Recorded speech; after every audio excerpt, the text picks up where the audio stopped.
But a lot of people come to Santa Fe just so they can live in an earthen house and get these certain feel and lines to this house. So it's the comfort and the look. That you bet it is.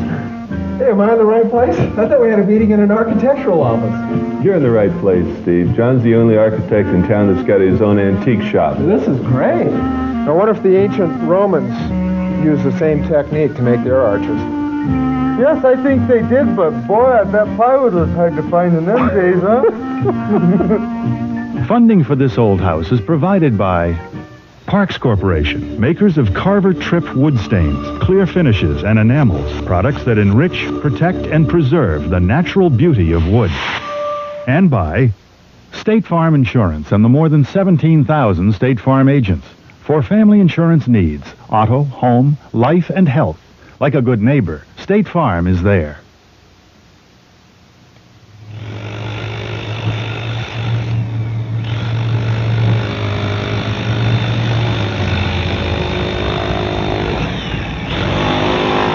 Hey, Steve. Hey, Norm. Oh, is this the place? This is the place. Looks like a disaster area. It sure does. How do you like the truck? It's great. Where should I put it? Just pull it right in.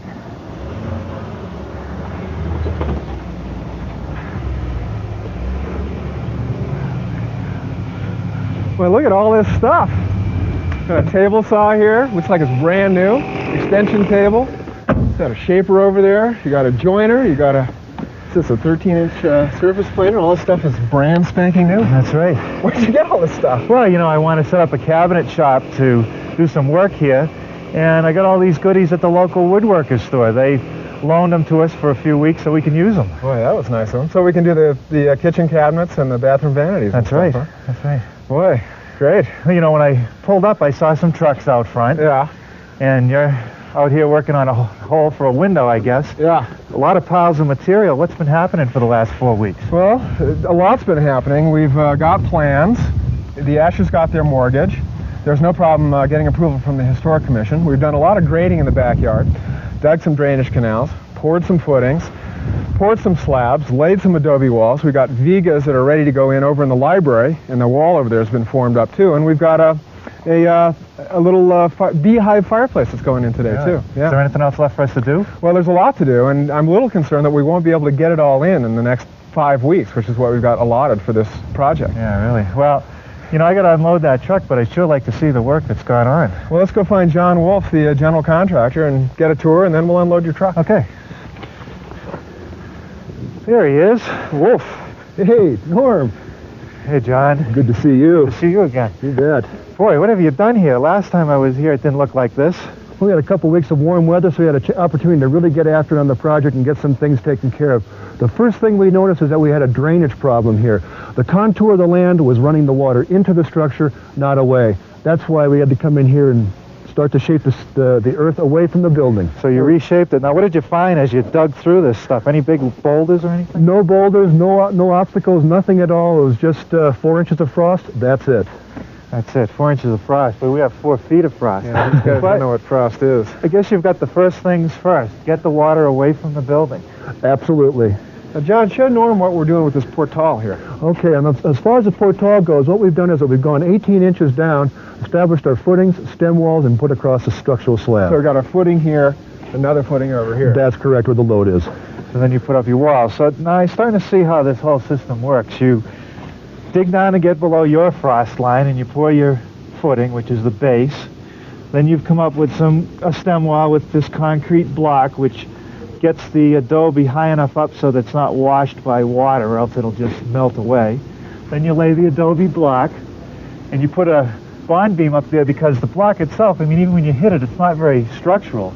So that ties it together and supports any load. Stabilizes the wall. But then you're going to cover everything with plaster. I mean, you guys are going through a lot of work just to use adobe.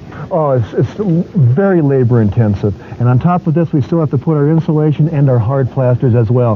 But a lot of people come to Santa Fe just so they can live in an earthen house and get these certain feel and lines to this house. So it's the comfort and the look. That you bet it is. Now, on top of this concrete bond beam, by the way, the bond beam is steel reinforced, is that now we can place our rafters on top of it. It's prepared now to take a load. We're going to run our rafters from here, clear across the portal, over to our header beam. That's this right here. That's correct. And so you get a nice 8 by 10. 8 by 10. And is this a rafter? That's correct. These are the 4 by 6 rafters. We have 16 of them running across the portal, and at the end of them we're going to cut in a portal or a corbel design. That's nice. Now, this is the master one here. Yes, This is used throughout the house. Right, this is the Scaled it down. This is the template that started it all. This is the gingerbread in a Pueblo home. Southwestern gingerbread. You bet. Now over here we have a little knee wall here to solve a grade problem. That's right. The elevations didn't work out quite as the architect had planned, so we had to come in here and put in a small retaining wall. But we're going to get good use of this out of this retaining wall. It's going to be a banco. Banco, that's a bench. You got it. I am learning. Hey, well, Very you got to good. tell them about these things here. Oh, you mean our gringo blocks? Gringo blocks. Well, they're terrific. What these gringo blocks do is it provides a form of attachment between a door jamb, and the Adobe. Oh, nailing block. I guess they call them gringo because it allows you to cheat. Just a little. Now this is a lot different. Last time I was here, there was a door over here and a window over here that led into the kitchen, and this is where all that Adobe was starting to fall apart. What did you That's find? correct. Well, the Ashers are wise to give us a call when they did. Underneath this hard plaster, several of the Adobes had already been totally eroded, washed out. The moisture was very severe in that condition. And a brand new concrete slab. Oh, sure. We've come through here. We removed all the floor surfaces throughout the house. We've come back with a nice structural slab down here. And what's good about this slab is that it's serving several purposes. One of them is to allow us a foundation for not only our structural, our cabinets to set on and so forth, but also for our radiant heat to go into. A very important aspect is that we only have stone foundations in the old part of this house. And in order to stabilize it and any new load that we may create in the building, I came across and I wanted to put a reinforcing footing all the way down 18 inches to stabilize these footings and then our slab. All right, so this is all one piece, and it's like a backer, so it's going to hold all these loose stones It's going to together. stabilize it all. That's right. Should do the job. Now, what's happening in here? Well, this is going to be the master bedroom and the walk-in closet areas. Now, Steve was right outside here working on the wall. out That's there. right. Steve was cutting out for the ventana. Ventana window. You got it. So that's what Steve's taking care of. He's going to get this window placed in for us here real quick. And as you might notice throughout the house, you're not going to find very many square rooms. As a matter of fact, none of these rooms are square. So we may have to square up this wall when we set the tub and so forth. This kind of squared up with plaster. I guess when they laid the house out, they just followed the road here and then followed a little pathway over here or something like that. Any direction they wanted to go in. No framing squares, however. I noticed there's pipes coming up through the slab everywhere. Usually we don't do that until we frame, but I guess you have to do it early. Well, you have an advantage in these. What you have is you have crawl space or a basement, so you have an opportunity to run your plumbing after you're up. Here, we have to take care of all this business first order. Okay, so you're quite... Now, this doorway is getting moved over 8 inches, isn't it? That's right. Over here 8 inches, we'll build it out 8 inches there. And then right into the master bedroom. Now, what happened to the Vegas here? They look all Well- cleaned up. Well, the owners want to have a green peeled Viga. So we just kept the old Vigas here, and we're just peeling back all the old paints and varnishes that are on it. They want to look like the original. That's correct, Yeah. just like they did when they were new. And we got our fireplace going here. Wayne's really rolling on it. Well, I think Wayne will be ready for you in a little bit. I'm looking for a lesson. And this door is getting moved? That's right. Per the plans, we have a door going in here. The door to your right, that opening has to be filled in. You know what amazes me is that it's so easy for you to just cut an opening any way you want. That's what you do. We've got wiring going in here already. Yes, we do. Now, what kind of wire do you use here, John? Well, this is a UF wire. So UF as underground wire that we use back home. That's right. And because it's up against dirt or mud for the Adobe walls, and we're going to be putting a wet plaster over it. So we need to use an underground rated wire. Moisture resistant. That's correct. Now, it looks like you're following the outline of what's going to be a larger cutout here. Why is that? Well, the electrical people have to stay away from the plane of the wall in order to provide a place to put nails or penetrations for pictures, mirrors, whatever. So we just kind of keep them next to the openings I where don't people want aren't. any nails through those wires. Absolutely not. Now, I do remember last time I was in this room that over in this corner we had a wooden floor and you could almost fall through it. What did you find? When we took up these wood floors here, the joists were in fact right on the ground, but there had been some form of a moisture problem in this building at one time during its life. All the floor joists that were on the ground were rotted to dust. How about insects? None. You guys are lucky. I can't believe it. Now, how about the studio? Your workshop. That's right. Let's look at that.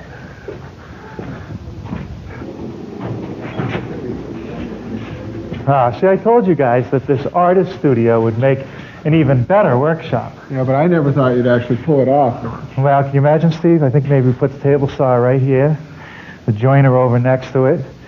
Maybe we can put the planer down here. Yeah. It's going to be great. Yeah. Oh, Norm, this has to be the finest workshop in all of Santa Fe with all this beautiful north-facing light, Adobe walls. It's beautiful. Well, I'm going to enjoy working in here. Now, the Ashers have removed all their painting paraphernalia, so I guess that means we can use it for a while. Well, that's true, but they're dying to get back in. However, we can't let them. Not yet. We've got to put the radiant system down and finish this floor off with beautiful flagstone. Sounds good. Well, we've been saving the best for last. You've got to see this library, Norm. Whoa, check this out.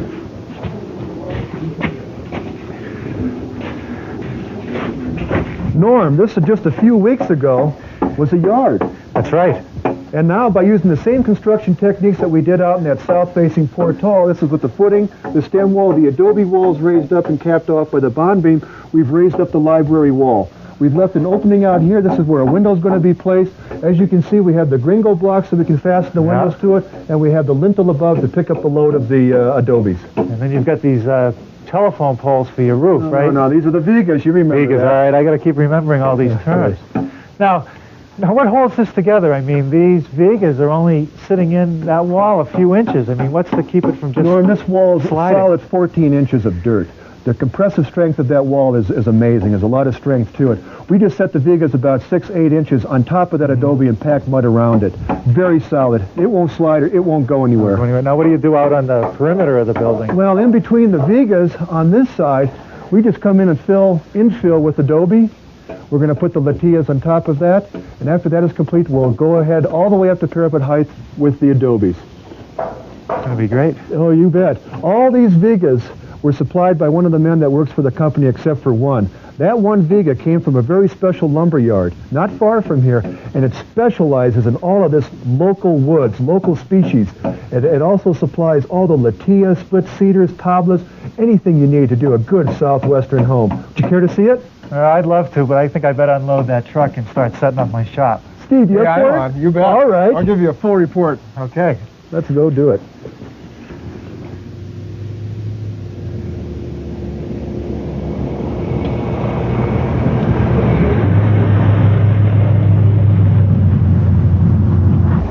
Pull off to the left, Steve. Take a look. I thought you were taking me to a lumber yard. Oh, take a look at this. Hanson's been here since 1960, and so has all this equipment. Look at the steel wheels, the McCormick Deering old tractor. Unbelievable. Cast iron, solid. Look at the size of this engine. Old Caterpillar. Look at this big 3-cylinder Jump in. diesel. Boy, my son would love to play in this. Oh, this is a lot of fun. Solid great. rubber tires. Don't see it anymore. Hey, look at this old truck. Still here. Just the cab. Bullet hole in the back window. Oh, there's a few on the side, too. Bullet holes in the front. Well, it's all target practice material. Look at the Model A Ford once All right. again. Used as a target. Big old bullet holes in it. More bullet holes. But it's all here. No rust. Nothing happens to it here. It just lies in the desert forever. Old man Hanson, many years ago, bought this old Buick station wagon, did not like it, parked it here, and it's been sitting ever since. Hey, look at this. The license plate says 1972. Well, hasn't been on the road for a while, Now, but it's these all look like here. Viga's all peeled and strapped and ready to go. Just sits in the sun. Well, this is it. This is the wood that comes down from southern Colorado. It's also stumped in northern New Mexico. All these types of different types of spruce, ponderosa pine, and so forth. We green peel them for the Vigas or down to the sawmill. Hey, let's check that out.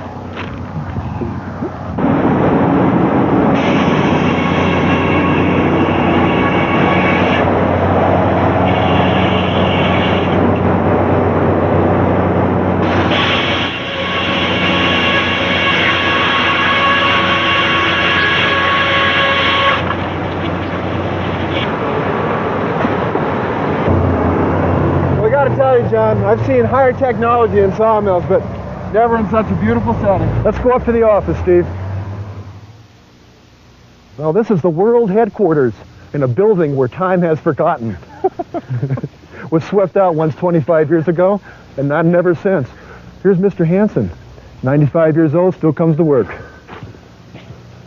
Here it is, log heaven. You were right about the floors, too. I know. Don Hanson, I'd like to have you meet Steve Thomas. Hi, Don. Hi, Steve. Nice to meet you. Nice to meet you. Don, Steve and I, we're doing some work together here. We need some 8x8, some 8x10, some Matias, some Postas, some corbels carved. Have we come to the right place? This is the right place. Let's sit down and put the order together. Let's do that. Hey, well, deal. before you guys buckle down to business here, what would you take for that 57 Buick out there? Oh, that mint condition 57 out there? Yeah. Oh, that's one of my dad's old cars, and I think I'll keep it. Just asking. Hey, Norm, you would not believe Hanson's.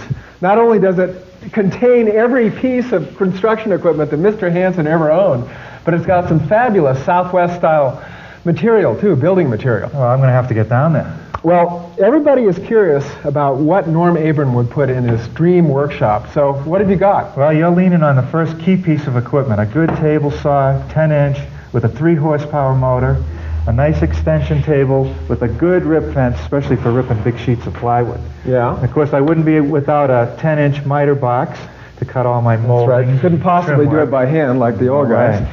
Now, this jointer over here is bigger than the one you got in the new Yankee workshop. Well, another very important piece of equipment. This 6-inch has a couple advantages. It gives me a wider cut and a longer bed, which makes it easier to run long stock and to straighten the edges of boards. Right. Now, this looks like a very serious industrial quality thickness planer. That's right. A thickness planer is something that's very useful in the shop because if you want to thin some stock down or resurface it, it's right here and it takes no time. Hey, well, I saw some great stock out at Hanson's that I'd like to resurface because it has a few nails in it. But No nails after I finish the kitchen. Then I got a couple pneumatic tools for assembly and so forth, a little compressor, and they've made those a lot better over the last few years, but they'll drive these tools. This is a finish nailer which runs 2.5-inch to 1 1/4-inch nails, and here's a real handy tool, a little brad nailer, 5/8 to 1-inch brad. It's great for putting on little molding. great. Now, this is a shaper over here? Yeah, it's a serious tool, but when you're doing something like a kitchen where you want to raise panels or make doors, this is the tool to have because it does the job quickly and very professionally. And there's a sliding table here? Sliding table, you place the work on the table and slide it along the cutter. Now, how did Santa Claus treat you on the hand tools? Pretty well. They're over here. I'll show you a few of them.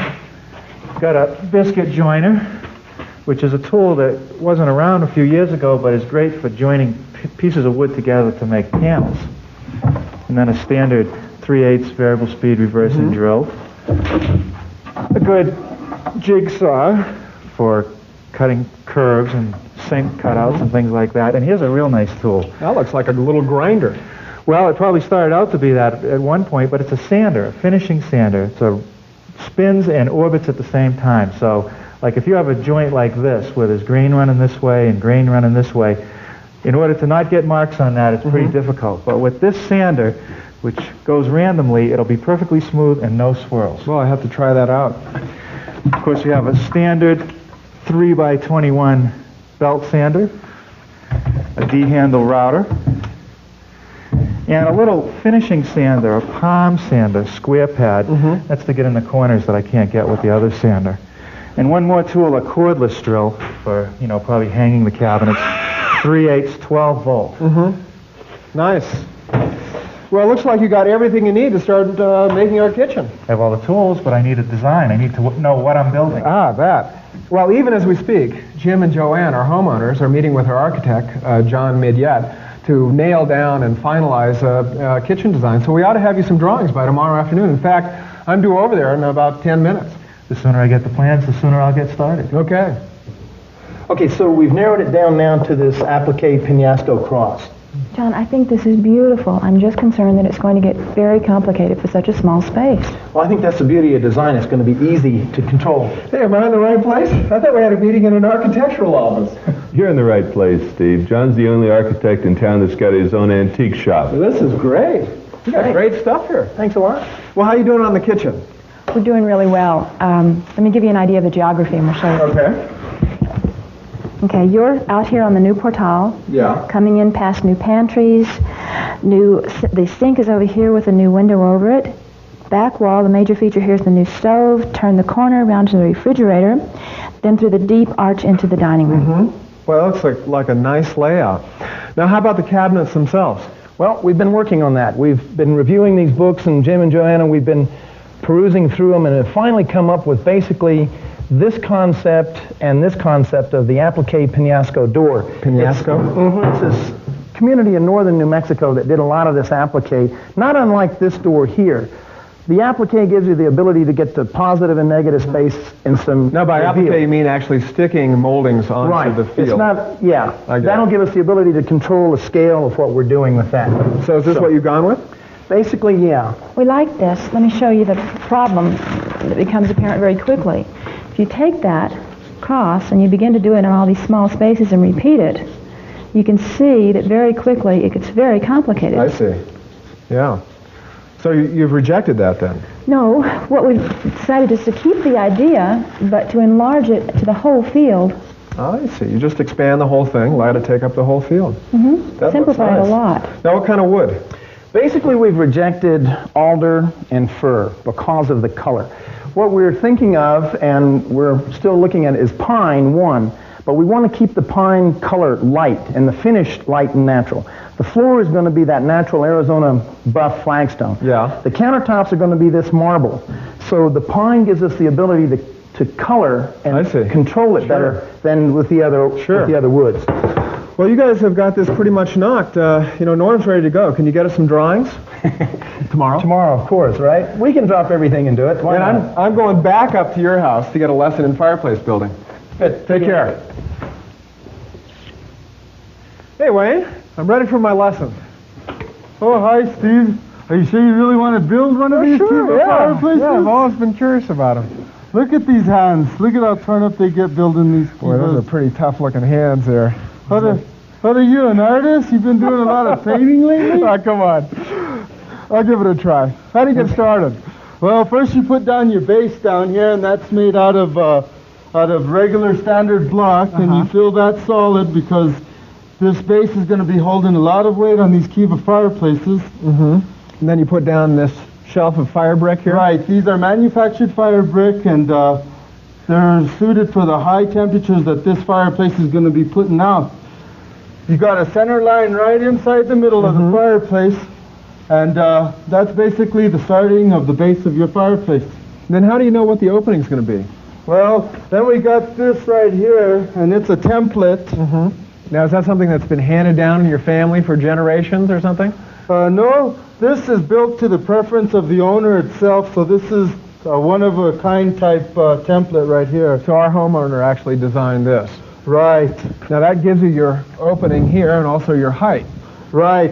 And to establish your firebox right here, you have to put a couple bricks down dry so that you'll know where Okay. the opening is. I see. And then you set back here and get a couple of inches for visual appeal so you don't see in there and see the fire brick. Is that it? Right, that's exactly right. Once you've established this point, then you go back 22 inches, and that's for the code here in New Mexico. And you start your first brick directly in the back, in the center of your fireplace. And then you just eyeball this nice curve in? Yes, that's how you do it, but your second course will directly split I the see. back, and you work from the center to the ends of your fireplace. Oh, I see. Is that how you start to get this nice curve vertically as well? Right. When you go from point to point, that will give you this natural concave look that is a kiva style. Well, right show me there. how you do that up top there. Okay. Well, hand me one of those bricks. Okay, you get the brick, and then you use this fire-resistant mortar, and you just butter it on the ends. Now that looks like it's real thin. You want it real thin because you want these fire brick to set tight together. Why is Then that? That way, for in case this mortar ever does deteriorate in 20 or 30 years, the fire brick itself won't ever move. I see. You just place it in there real tight, Uh-huh. and you just smash it down as tight as you can. Oh, I can see how it curves in right here. Right. That's pretty amazing. Now, what do you do about these pie-shaped wedges back there, the voids?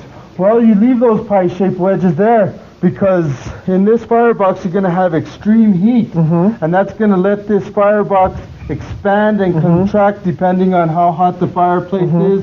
And when it cools down, it just naturally goes right back into its original form. Now, do you fill this void with anything back there?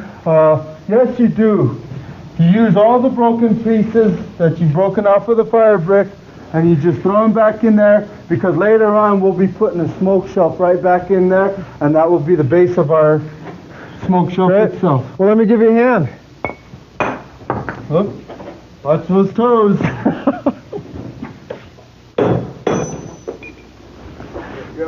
All right. You know, I keep thinking about this form. You know, not only does it let you get the outline right, but also it lets you lean all the bricks up against it until you can get that keystone in right up there. I wonder if the ancient Romans used the same technique to make their arches.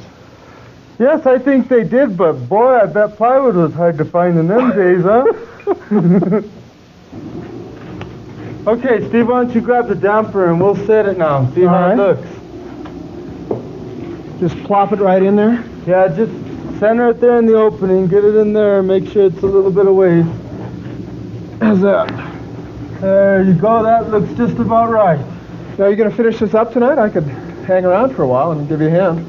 Oh, no, I think we'll wait. It'll still be here in the morning and we'll finish it up then. Well, I look forward to building the first fire in this fireplace. Thanks a lot for the lesson. Okay.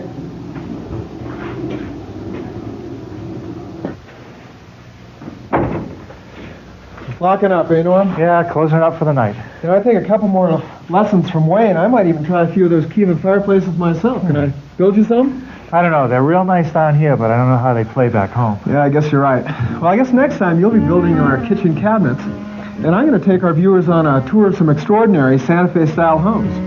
So until then, I'm Steve Thomas. And I'm Norm Abram. For This Old House. Can I buy you an enchilada? Yeah, green or red chili? Red. Okay. Funding for This Old House is provided by Parks Corporation, makers of Carver Trip wood stains, clear finishes, and enamels, products that enrich, protect, and preserve the natural beauty of wood. And by State Farm Insurance and the more than 17,000 State Farm agents. For family insurance needs, auto, home, life, and health. Like a good neighbor, State Farm is there.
The original companion volume to This Old House, written by Bob Vila with Jane Davison, is a comprehensive guide for homeowners who want practical advice on how to understand, plan, and manage a home rehabilitation project, using both professional help and their own time and effort.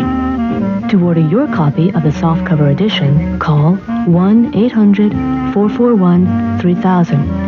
$19.95 plus shipping and handling. Credit cards accepted.